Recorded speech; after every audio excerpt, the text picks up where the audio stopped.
네, 오늘 말씀은 마태복음 24장 37절에서 42절까지입니다. 노아의 때와 같이 인자의 임함도 그러하리라. 홍수 전에 노아가 방주에 들어가던 날까지 사람들이 먹고 마시고 장가들고 시집가고 있으면서 홍수가 나서 그들을 다 멀리하기까지 깨닫지 못하였으니 인자의 임함도 이와 같으리라.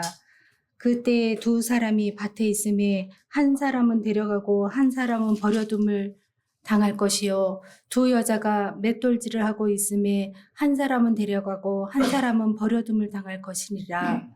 그러므로 깨어있으라. 어느 날에 너희 주가 임하는지 너희가 알지 못함이니라. 아멘. 여러분, 지난 주일에는 인류 초기에 있었던 큰 사건을 보았습니다. 홍수의 노아의 홍수 심판. 오늘은 인류 말기에 있을 큰 사건을 보게 됩니다. 예수님의 재림 심판입니다.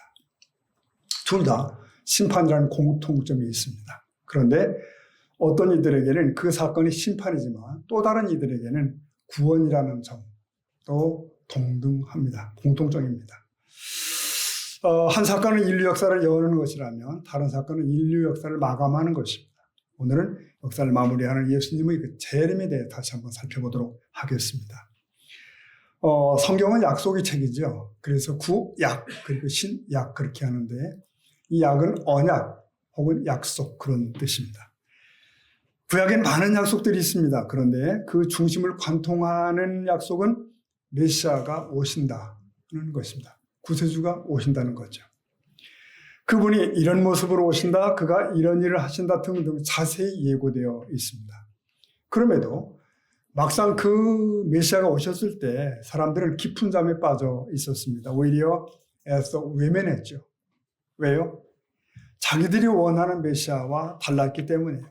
그런 초라한 모습으로 오신 자가 우리의 메시아일 리가 없다는 거죠. 그래서 오신 분을 무시했고 대적합니다. 끝내는 이방인 총독에게 넘겨버리게 됩니다. 자, 신약은 무슨 책입니까? 신약은 그 오신 메시아 예수님을 기록합니다. 그가 하신 일, 그가 주신 가르치심 이런 게 담겨 있죠. 그런 면에서 신약은 구약이 여하히 성취되어 있는가를 보여줍니다. 과거에 주어진 하나님 약속들은 100% 지켜집니다. 그렇게 성경의 마지막 장을 덮게 되는 거죠. 그런데 성경은 이 끄트머리 장을 덮으면서 유일한 약속을 남겨놓습니다. 그 미완의 약속이란 뭘까요? 네, 계시록 성경 맨 끄트머리 가보면 계시록 22장 20절에 이렇게 돼 있죠. 이것들을 증언하신 이가 이르시되, 다 같이 볼까요? 내가 진실로 아멘 주십시오. 네, 이 약속입니다. 이걸 증언하신 이란 예수님을 의미하고요. 그 예수님께서 말씀하시되 내가 진실로 속히 오리라. 그러자 그 약속을 들으니까 화답을 하는 거예요. 아멘, 주 예수님 오시옵소서. 여러분, 그렇게 성경은 마무리가 되어집니다. 구약을 뚫고 오셨던 메시아가 이제 신약의 마무리를 위해서 다시 오시겠다는 약속입니다. 성경은 그 예수님의 오심에 대해서 분명하게 예고하고 있습니다. 예수님이 이 땅에 처음 오셨을 때는 인류의 죄를 대속하기 위해 오셨죠. 즉 예수님의 초림이 되겠습니다. 초림. 그 주님은 부활하신 후에 제자들에게 내가 다시 오리라는 약속을 주십니다. 재림입니다. 여러분 잘 보십시오.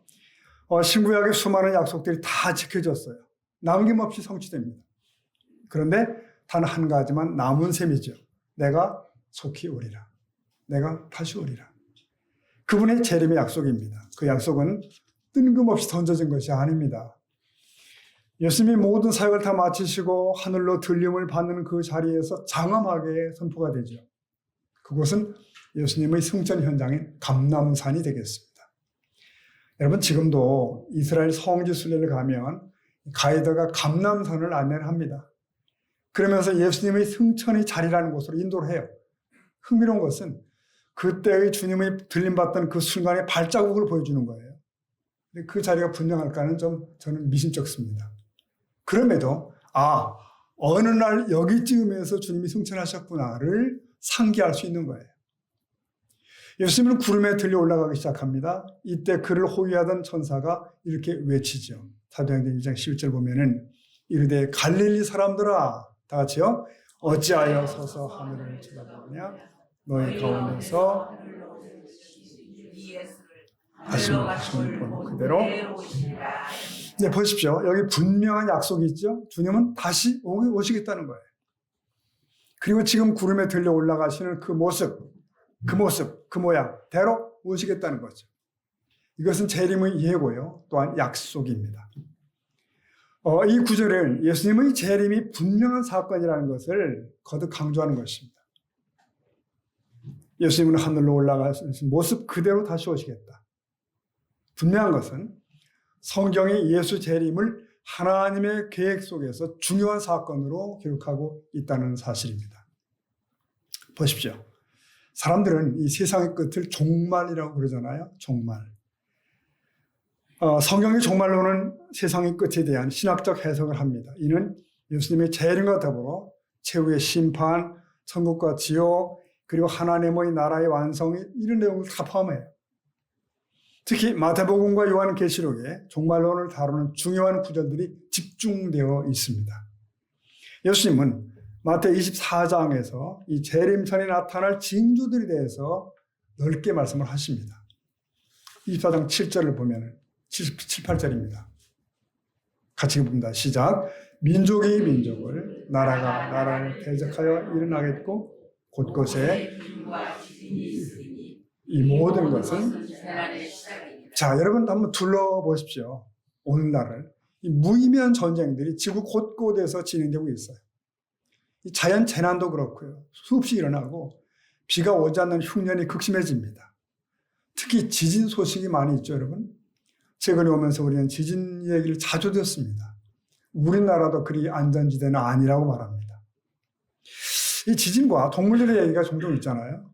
69년 중국의 천진 동물원에서 이제 그 판다 곰 한 마리가 갑자기 미친 듯이 날뛰기 시작했다.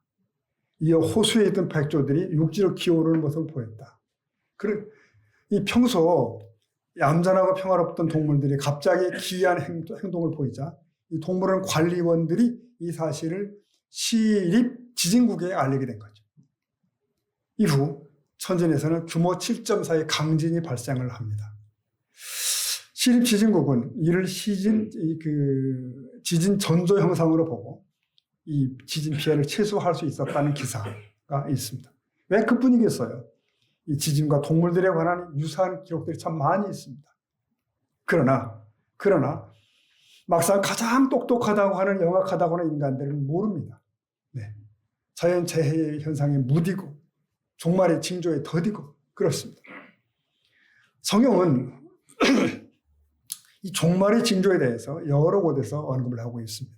특히 예수님 말씀하신 징조들 중에 마태복음 24장이 대표적일 거예요. 여기서 예수님은 종말이 가까워질수록 전쟁, 기근, 지진 등의 재난이 있을 거라고 반복해 말씀하십니다. 또한 예수님은 이 거짓 선지자들이 나타나서 사람들을 미혹할 거라는 경고를 하십니다. 자, 24장 11절, 12절입니다. 두 절 시작. 거짓 선지자가 많이 일어나 많은 사람을 미혹하겠습니다. 불법이 성함으로 사랑이 네, 오늘날을 말하는 것 같죠, 여러분? 영적으로 혼미케 하는 이단들이 기승하고 사람들은 무정하고 잔인해지고 이것은 오늘 우리가 목격하는 여러 가지 사회적 현상들이기도 합니다.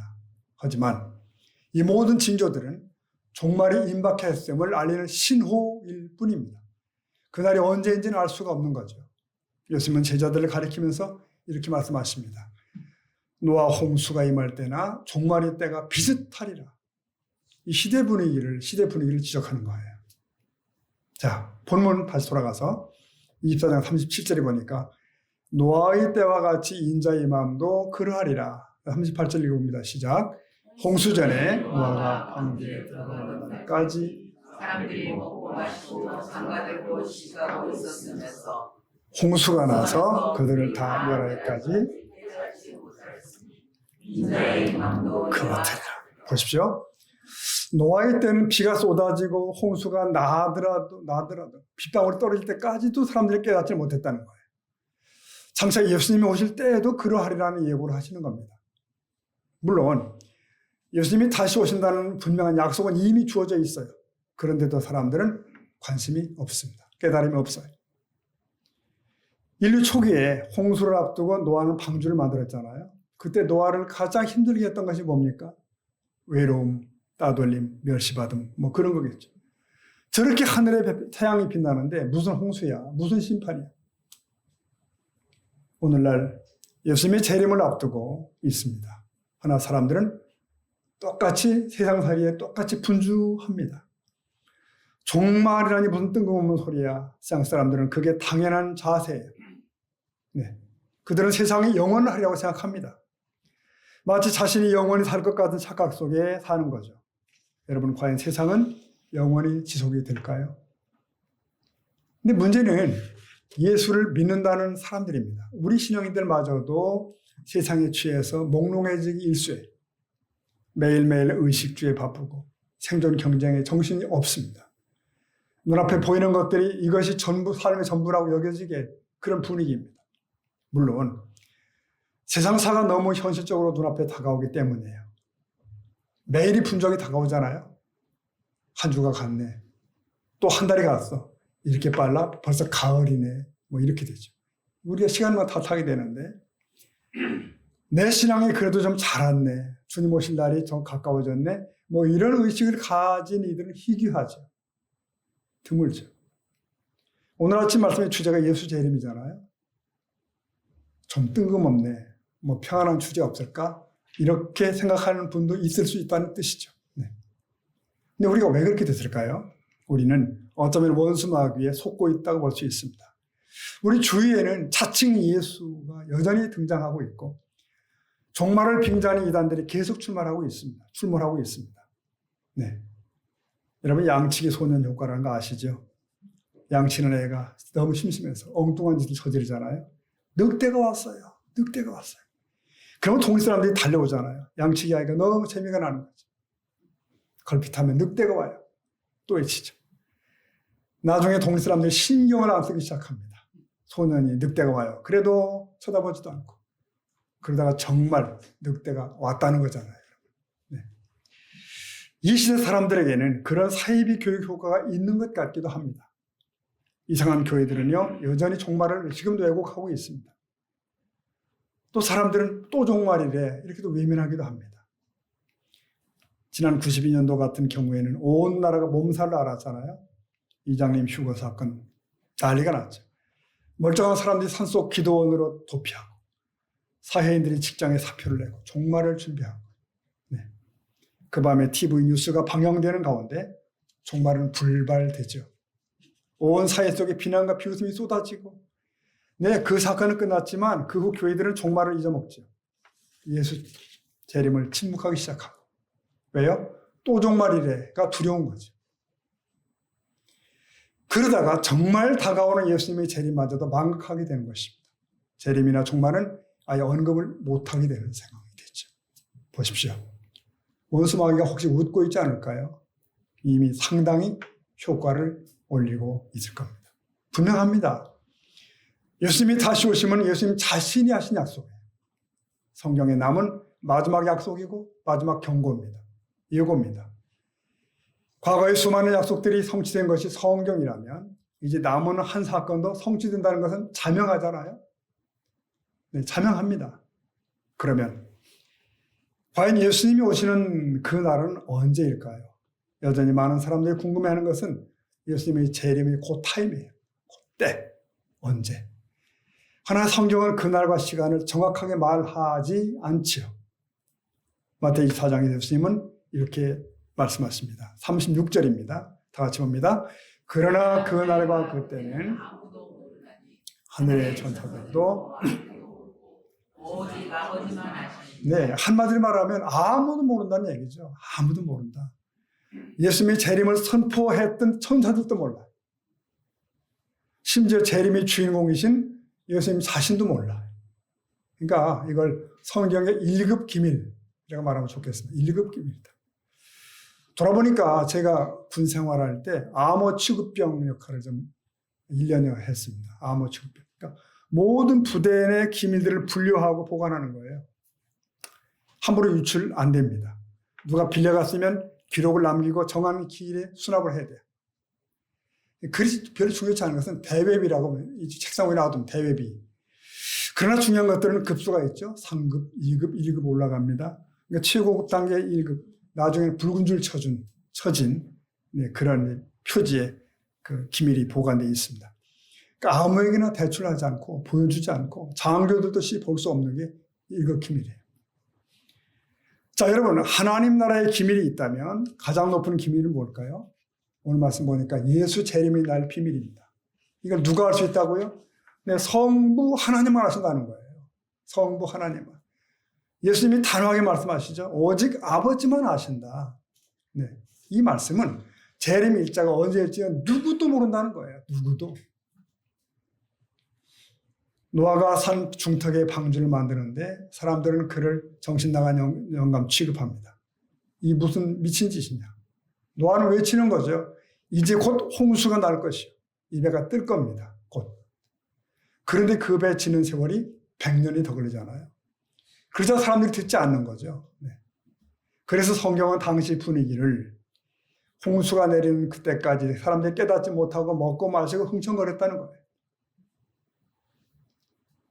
여러분, 하나님을 거스르는 것이 그들의 일상이 되었습니다. 그들은 과거에 매였고 현재에 매였어요. 다가오는 미래 홍수에 대해서는 아무런 대비가 없습니다. 깨닫지 못합니다. 이게 얼마나 답답한 얘기인가. 미래의 일을 의식하지 못한 거죠. 그런 거로 당연히 준비가 없는 거예요. 오직 노아만 준비한 겁니다. 노아. 여러분 깊이 생각해 보셔야 됩니다. 오늘 본문의 말씀을 읽다 보면 그 뒤를 보면 주님께서는 이어서 몇 가지 그 얘기들 덧붙인 게 있어요. 무슨 얘기가 있냐면은 두 사람이 밭에서 함께 일하고 있다. 그런데 한 사람은 데려감을 당하고 또 한 사람은 남겨졌다. 이 말씀 하십니다. 그리고 그 뒤에 보면 두 여인이 맷돌질을 함께 하는데 그런데 한 사람은 데려감을 당하고 한 사람은 버려졌더라. 이렇게 말씀하십니다. 이게 참 실감나는 말씀 아닙니까, 여러분? 일상생활에 다 배경이 되어 있어요. 같은 밭에서 일하다가 함께 일합니다. 그러다가 갈라지는 거예요. 두 사람이 한 방에 마주 앉아 맷돌질을 해요. 그러다가 갈라지는 거예요. 하나는 그리스도인이고요. 하나는 아닐 겁니다. 하나는 깨달음이 있고 하나는 깨달음이 없어요. 하나는 준비가 있고 다른 하나는 준비가 없는 거죠. 자, 우리들 가운데 주님을 맞이하러 들림받는 이가 있고 버려짐을 당하는 이가 있을 수 있다고 하는 경고를 주시는 거죠. 그러면 생각해 보십시다. 왜 예수님은 다시 오시나? 예수님의 재림은 우리에게 어떤 의미를 갖나? 여러분, 첫 번째로 재림은 하나님의 구속 사역의 완성을 의미합니다. 완성. 예수님이 초림 때 처음 오실 때는 우리의 구원을 위해서 오신 거잖아요. 그런데 재림 때에는 하나님의 나라를 완성하시러 오시고 의인들을 구원하러 오시고 그렇습니다. 또한 예수님의 재림은 최후의 심판을 동반해요. 최후 심판을.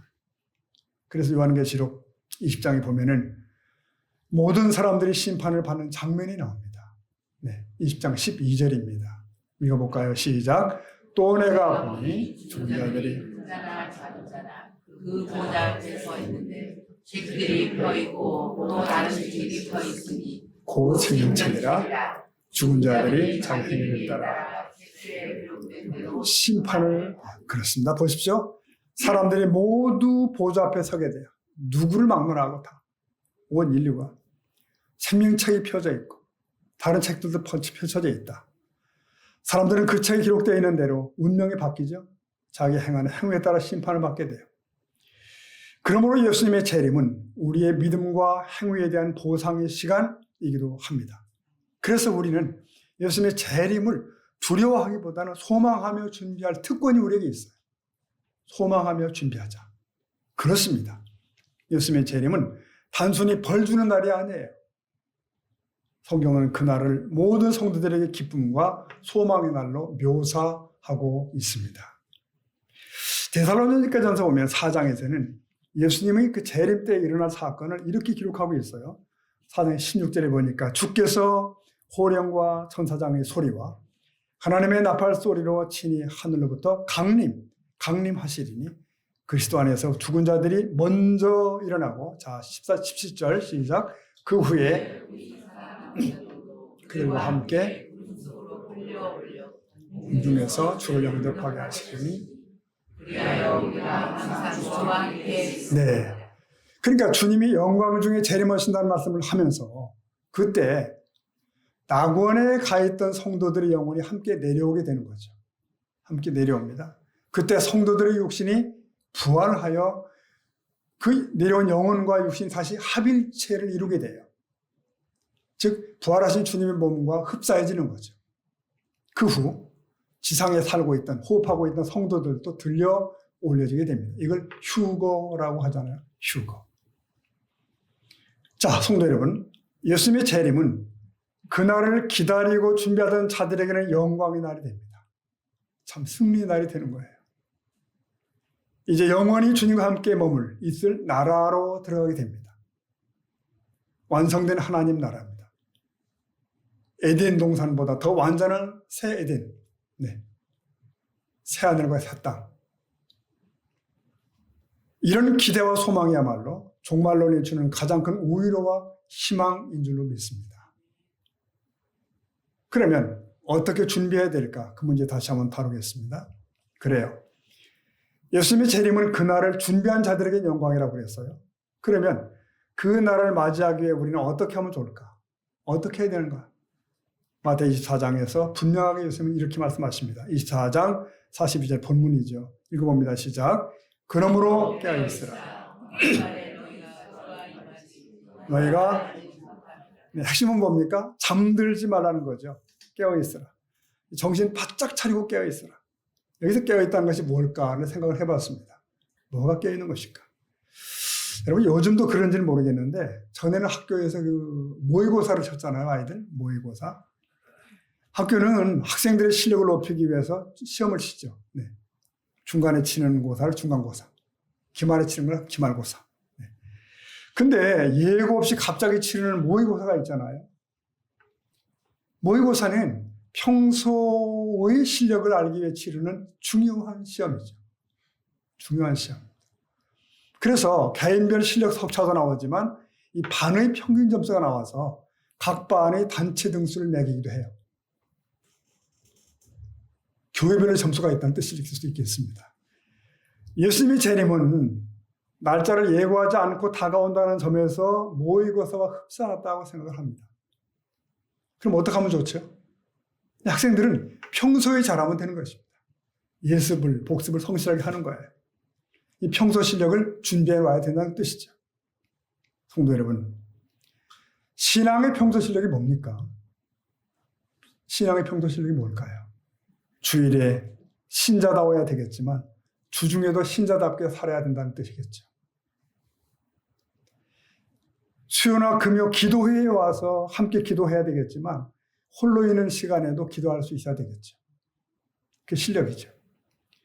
예배를 이렇게 여러분 소중히 여겨야 되겠지만 평소에도 하나님과의 친밀한 관계를 놓치지 않아야 되겠죠. 그것이 평소에 깨어있는 것입니다. 근데 예수님은 깨어있으라는 말씀을 하면서 이렇게 예화를 들어서 덧붙이셨습니다. 44절에 보니까 이러므로 너희도 준비하고 있으라. 생각하지 않은 때에 인자가 오리라. 네, 45절 읽어봅니다. 시작. 충성되고 지혜 있는 종이 되어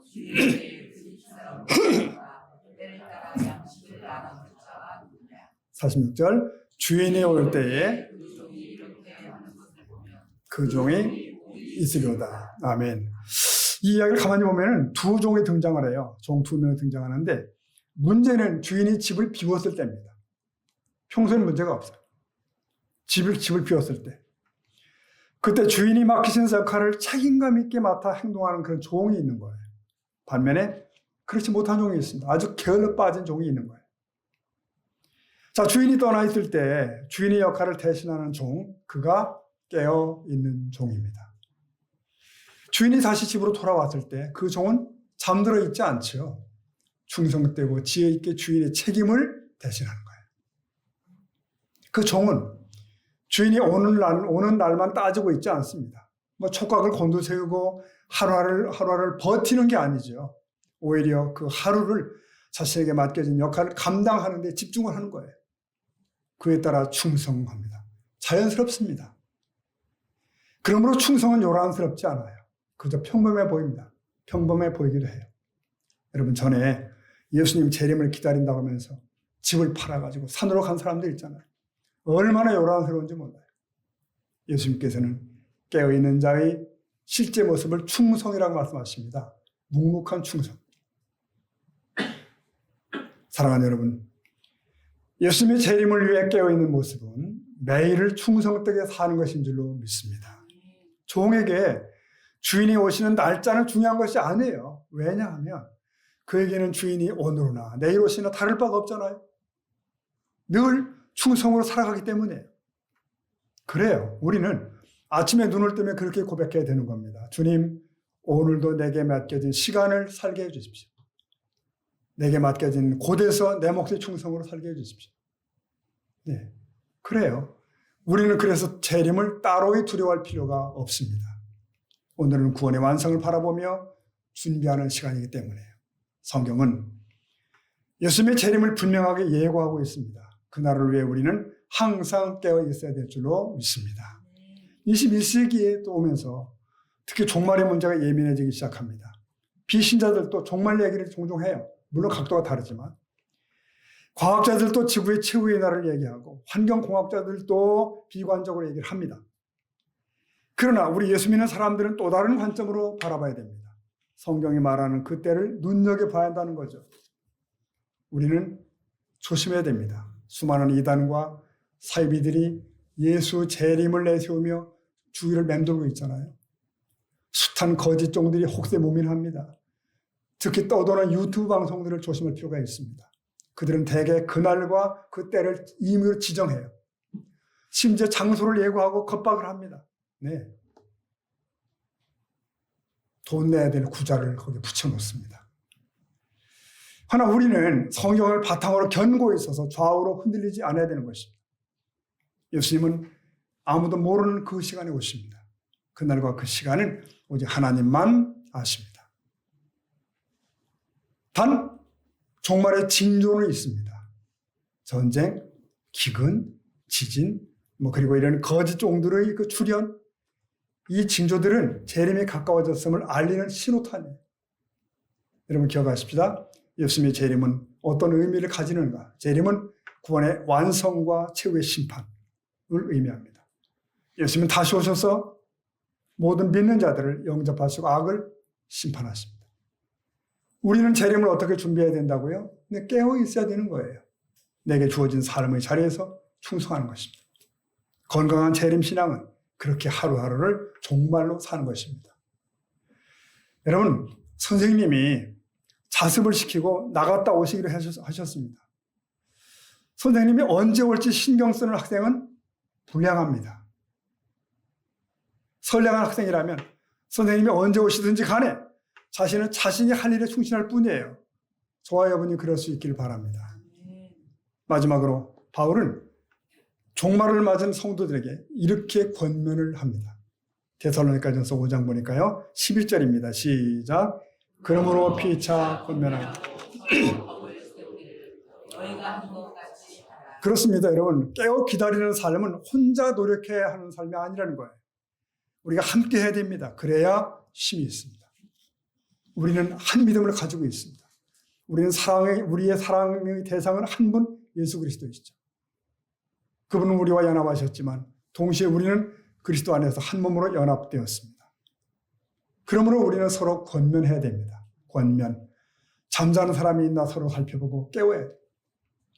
믿음이 약해진 사람을 보거든 그들의 믿음을 굳게 해야 된다는 거예요. 어린 믿음을 가진 이들에게는 말씀을 들려줌으로써 믿음이 자라나도록 도와야 되는 거예요. 의심하는 이들에게는 믿으라고 강하게 권면해야 되는 거죠. 주께 대한 사랑에 식은 사람이 있다면 주가 베푸신 사랑이 얼마나 큰지 서로 일깨워줘야 돼요.